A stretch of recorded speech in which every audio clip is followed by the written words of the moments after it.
Hey, Slater Crusaders, welcome back to our special Trump's Silent Majority. I want to talk about polling here. I want to do that with Scott Hounsell. He is the contributor and resident polling expert at redstate.com. Wrote an amazing article about a month ago about the ins and outs of polling and why, well, most polls are garbage. Scott, how are you, brother? Alrighty, how you doing, Mike? Thanks for having me. Good, man. Glad you're here. Let's talk about, I want to talk about opt-in voting, and first let's talk about sampling. What is sampling when it comes to polling? Sampling is when pollsters try to ascertain who is and isn't going to be voting in the coming election. Most of the time it's based on party registration within that state or in that district. They'll figure out who is registered to vote and by what numbers, and then they'll base those percentages in a model that they create of who's going to show up based upon also propensity from prior elections, who of each group voted. So the problem with that clearly is you can't really be sure who's going to vote, right?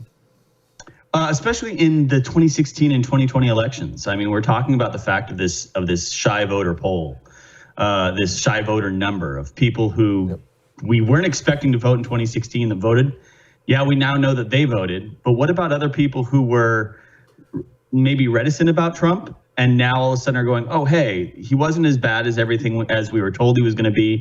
We were told the economy was going to crash. We were told all those other things. That didn't happen. So maybe I can support him.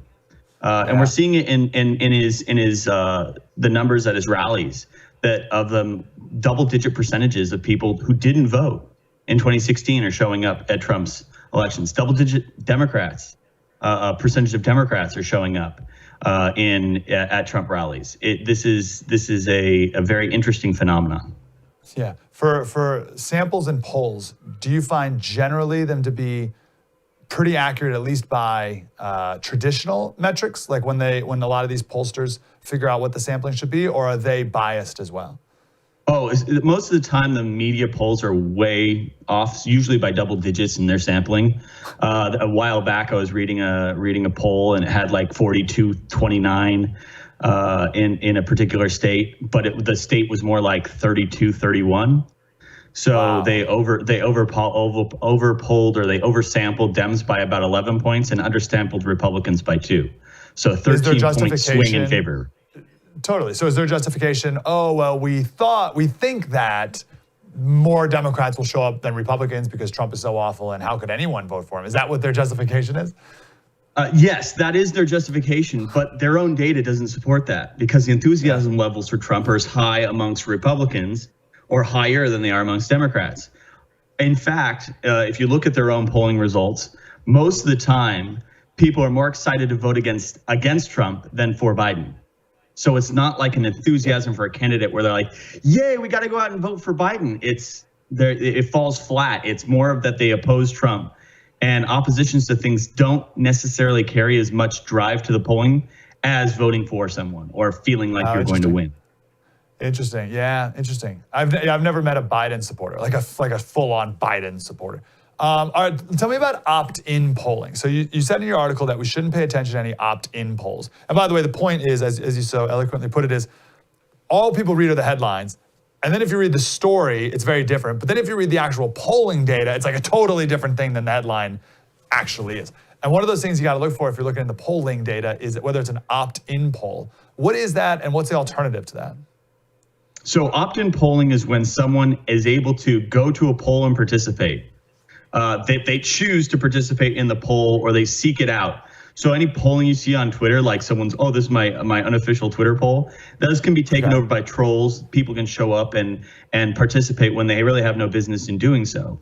So that's opt-in polling. Sometimes people are even paid to participate in polls, which would, of course, throw any result in any way, shape, or form. The way that you should be doing it is they should be going into the voter data in a state, which is public and publicly available, and pulling voters based upon that. Who showed up previously? What's been their voting history previously? To allow a voter to say, yeah, I voted in 5 of the last 5 elections, when maybe they've only voted in 2, which makes them a low propensity voter, but they're allowing the voter to state, because who's going to admit, I don't vote?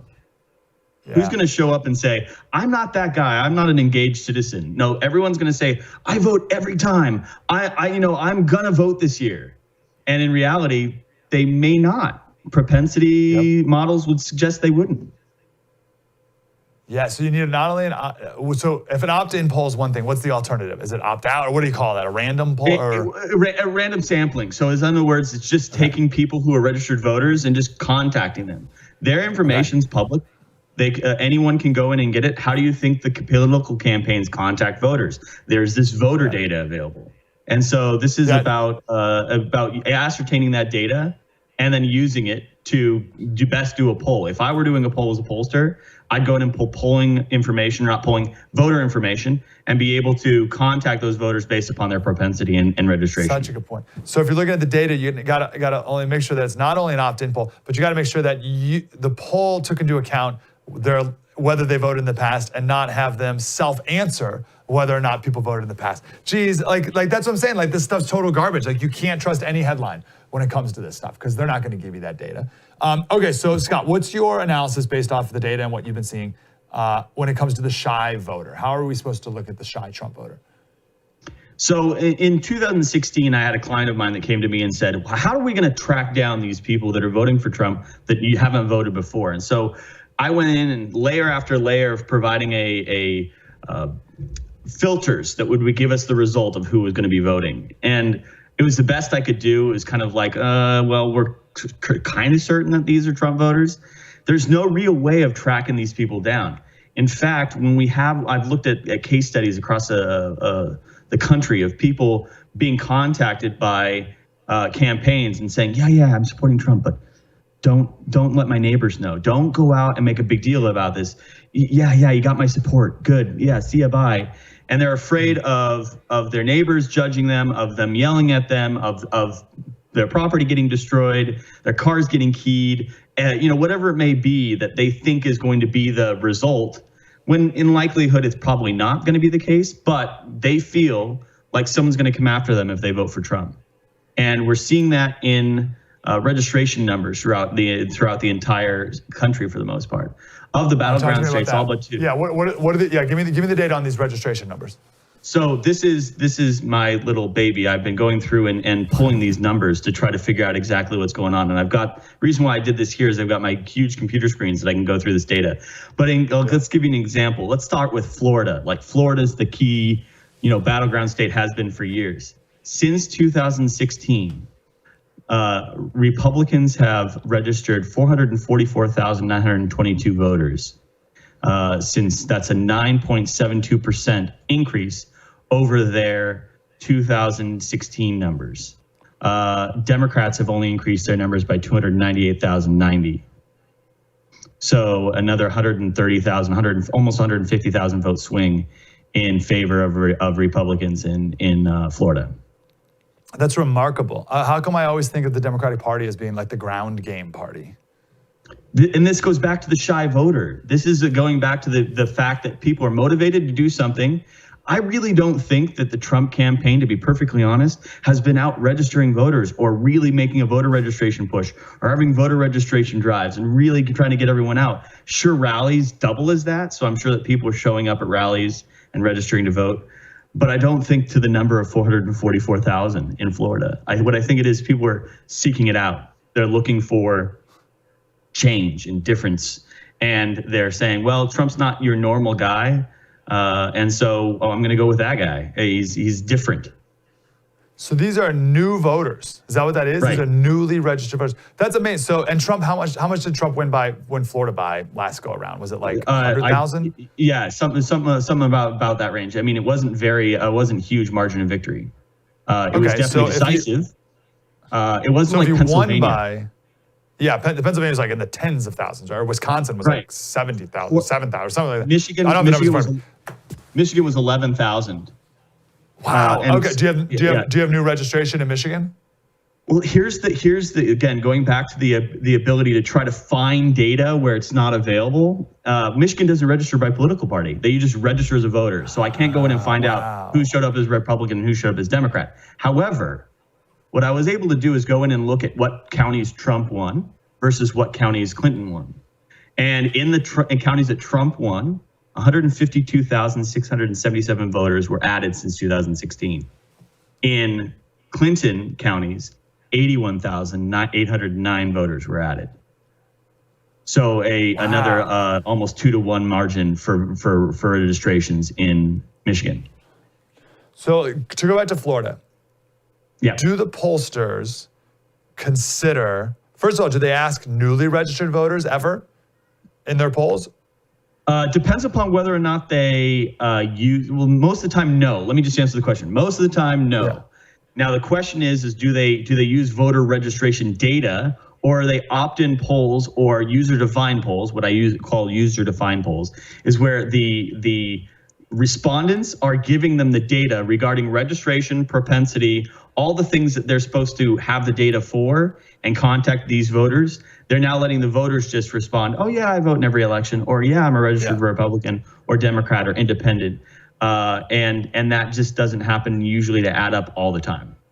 Totally. So I'm just thinking, like, you have to take into account, I don't think many people are going to change their mind from 2016. I think everyone's pretty set in stone. The only thing, as you mentioned, is you may get the former Rubio supporter who was bitter against Trump in 2016 for calling Marco Rubio Little Marco or whatever, and didn't vote for him in 2016, but now is supporting him in 2020. So I only see more of that, certainly. But then you have another 150K increase in new voters for Republican Party. Like, that seems like Florida is like a lock. So like, does polling take into account what you just shared with me or no?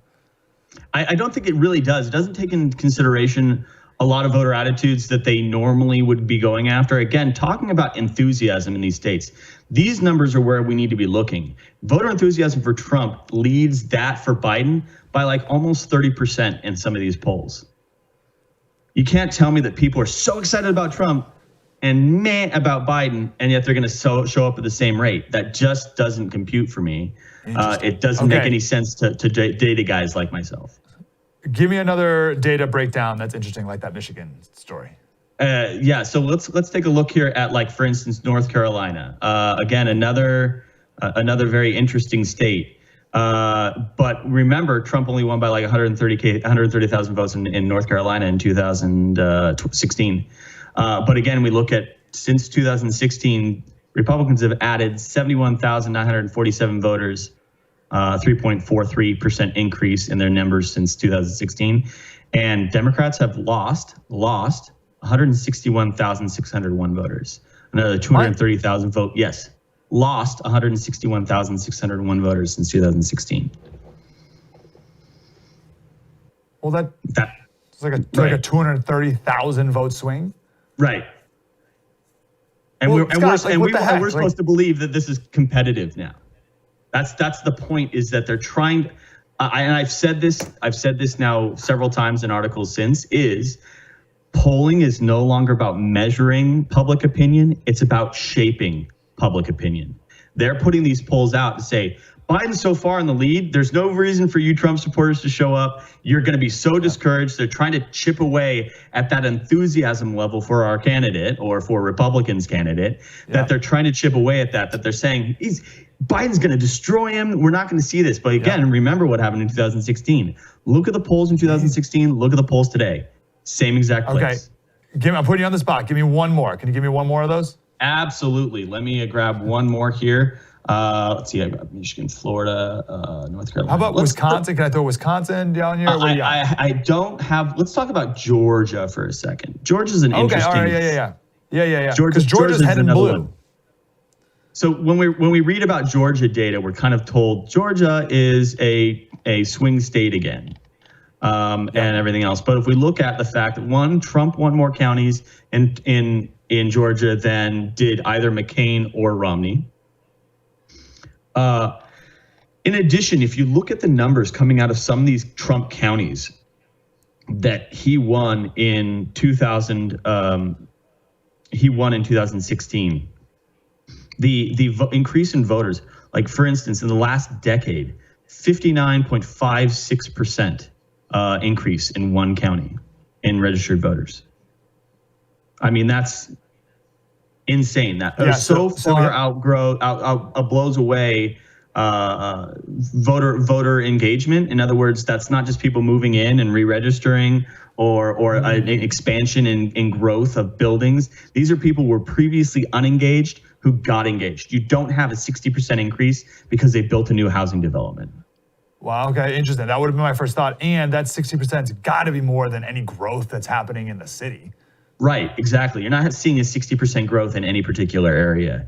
If you are over the course of a decade, if you are, it's obviously huge and drastic. But again, it doesn't explain the full number of what's happening. All right, very good. Scott, you're the man. Let's, listen, we only got a couple more days left. Can we talk again beforehand? Absolutely. I'm here anytime you need me. Appreciate you, man. Love that. Right. Contributor, resident polling expert, redstate.com. Awesome. All right, more coming up. Trump's silent majority. Spread the word.